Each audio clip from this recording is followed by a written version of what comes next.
Today press India में आपका स्वागत है। दर्शकों से मैं बताना चाहता हूं, उत्तर प्रदेश की योगी सरकार जिस तरह से बार बार अपने माताहतों को नसीहतों पे नसीहतें देती जा रही है भ्रष्टाचार को लेकर, और तमाम तरह के विभागों में जिस तरह से भ्रष्टाचार चल रहा है उसको लेकर, लेकिन इसके बावजूद भ्रष्टाचार कम होने का नाम नहीं ले रहा है। मामला उत्तर प्रदेश के जनपद जौनपुर से जुड़ा है, संपूर्णानंद संस्कृत विश्वविद्यालय का, जहां पर फर्जी तरीके से नियुक्तियां देने का और कानून के विपरीत जाकर नियुक्तियां देने का और अपनों को नियुक्ति देने का मामला सामने आया है।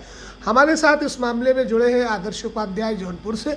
हम उनसे जानने की कोशिश करेंगे कि क्या कुछ है इस तरह की फर्जी नियुक्तियों का मामला। आदर्श जी बताइए कि किस तरह से ये मामला सामने आया और क्या कुछ अब तक हुआ है। मैं सभी को बताना चाहता हूँ कि संपूर्णानंद संस्कृत विश्वविद्यालय के प्रधानाचार्य जो फर्जी तरीके से वहाँ पे नियुक्ति की है, जो कभी ये उत्तर प्रदेश शासन के किसी भी जीओ में नहीं है कि आप जिस विद्यालय में कार्यरत हैं उसी विद्यालय में अपने वाइफ को, अपने बेटे को आप उस विद्यालय में सहायक अध्यापक के पद पर कार्यरत कर सकते हैं। जब यह चीज़ें हमको पता चली तो मैं इसकी सूचना जिला विद्यालय निरीक्षक जौनपुर को दिया और जिला मजिस्ट्रेट डीएम साहब को मैंने एक लेटर लिख करके उनसे भी पूछा कि इस तरीके की फर्जी नियुक्ति हुई है, तो क्या यह सही है या नहीं। इसके बाद भी हमें वहाँ से कोई सूचनाएं प्राप्त नहीं हुई कि यह सही है या गलत है। मैंने इसके बाद इस विषय को लेकर के एक जिला विद्यालय निरीक्षक के यहाँ आरटीआई लगाया। उस आरटीआई के माध्यम से भी अभी आज तक हमें कोई सूचना प्राप्त नहीं हुआ है। इसके बाद हमने उसी विद्यालय को लेकर के एक एसआईटी जाँच की मांग की माननीय मुख्यमंत्री महोदय से। मुख्यमंत्री महोदय के यहाँ से भी आज तक अभी तक हमें कोई सूचना नहीं प्राप्त हुई कि उस विद्यालय के लिए मैंने एसआईटी जांच लगा दिया है कि नहीं लगाया है, कराऊंगा कि नहीं कराऊंगा, इस तरीके का कोई भी अभी तक हमें सूचना नहीं मिली। तो जिस तरह से फर्जी नियुक्तों का मामला संपूर्णानंद संस्कृत विश्वविद्यालय में आया और इसकी जानकारी विभाग के लोगों को भी हुई और मुख्यमंत्री तक ये बात पहुँची, आरटीआई के माध्यम से भी सूचनाएँ आपने मांगने का प्रयास किया लेकिन उसका जवाब नहीं आया, पर प्रथम अपील भी की जी। उसके बाद अब क्या है तैयारी, क्योंकि अब प्रथम अपील के बाद द्वितीय अपील की जाती है, फिर आयोग में मामला चला जाता है जी। प्रथम अपील के बाद हमारी तैयारी है द्वितीय अपील करने की। द्वितीय अपील करने के बाद भी अगर हमें सूचना प्राप्त नहीं होती है तो आने वाले समय में मैं बाध्य हो जाऊंगा मुख्यमंत्री महोदय के आवास पर धरना प्रदर्शन करने के लिए।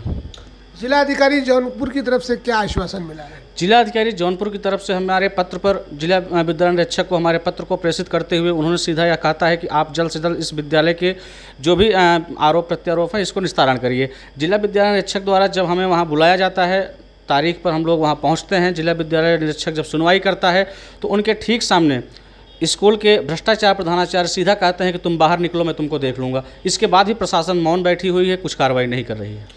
जैसा कि अभी हमने बात की थी रजिस्ट्रार राज बहादुर जी से जो जौनपुर में है, उनका ये कहना है कि इस मामले में उप मुख्यमंत्री को संज्ञान में लाया गया है, जिन्होंने एक समिति का गठन भी कर दिया है, लेकिन अभी वहाँ से कोई सकारात्मक इस तरह की जवाब नहीं आया है। और इस पर रजिस्ट्रार ने ये भी कहा है कि हम खुद भी इसको व्यक्तिगत रूप से देखेंगे। क्या लगता है कि जो एक पूरा सिंडिकेट काम कर रहा है वहाँ पर? सिंडिकेट तो वहाँ पर काम कर रहा है, लेकिन हमें तो नहीं लगता कि हमें वहाँ से कुछ भी उचित विशेष बातों पर हमें सकारात्मक कर सकते हैं। टुडे प्रेस इंडिया पर के माध्यम से आप सरकार से क्या कहना चाहते हैं? मैं सरकार से यही अपेक्षा रखता हूँ कि जिस तरीके से सरकार यह बार बार कहते चली आ रही है कि मैं भ्रष्टाचार को ख़त्म कर रहा हूँ, भ्रष्टाचार को ख़त्म कर रहा हूँ, लेकिन भ्रष्टाचार ख़त्म नहीं हो रहा है। फिर भी मैं सरकार से अपेक्षा करता हूँ कि यहाँ इस भ्रष्टाचार विद्यालय को या तो जितने भी यहाँ फर्जी नियुक्तियाँ हुई हैं सबको जो है तत्काल प्रभाव से उनका वेतन रोका जाना और उनकी जाँच कराया जाना, और अगर इसमें सही पाया जाते हैं तो उनके खिलाफ़ कड़ी से कड़ी कार्रवाई की जानी, मैं यही सरकार से अपेक्षा रखता हूँ। तो दर्शकों, हम आपको बताना चाहते हैं कि उत्तर प्रदेश में जिस तरह से फर्जी नियुक्तियों का मामला, पहले भी ऐसे तमाम मामले आ चुके हैं। राजधानी लखनऊ में मोइनुद्दीन चिश्ती अरबी फ़ारसी मदरसे में जिस तरह से विश्वविद्यालय में फर्जी नियुक्तियों का मामला आया, उस पर सरकार ने तमाम तरह की जांच बिठाई और अब ये मामला निकलकर सामने आया है उत्तर प्रदेश के जनपद जौनपुर से संपूर्णानंद संस्कृत विश्वविद्यालय में, जहां पर फर्जी तरीके से लोगों को नियुक्तियां दी गई, जिसमें कुलपति की खामोशी और जिलाधिकारी की तरफ से जो जवाब दिया जा रहा है और रजिस्ट्रार की तरफ से जवाब दिया जा रहा है, ये काफ़ी कुछ भ्रम की स्थिति पैदा करते हैं। और उप मुख्यमंत्री के द्वारा जो इस मामले को लेकर एक समिति का गठन किया गया, उसमें अभी क्या कुछ निकल कर सामने आएगा, ये अभी हमें समय पर छोड़ना होगा। फिलहाल उत्तर प्रदेश में भ्रष्टाचार की जड़ें कहाँ तक कितनी गहरी हो चुकी है, इसका अंदाज़ा अभी आपने, जो मैंने बात की आदर्श उपाध्याय से, जिन्होंने उस मामले पर शिकायत भी की है और आरटीआई के माध्यम से भी जानकारी लेनी चाहिए। फिलहाल क्या कुछ इसमें निष्कर्ष निकल कर आता है, हम आगे भी आप तक इसकी अपडेट पहुंचाते रहेंगे। फिलहाल के लिए इतना ही।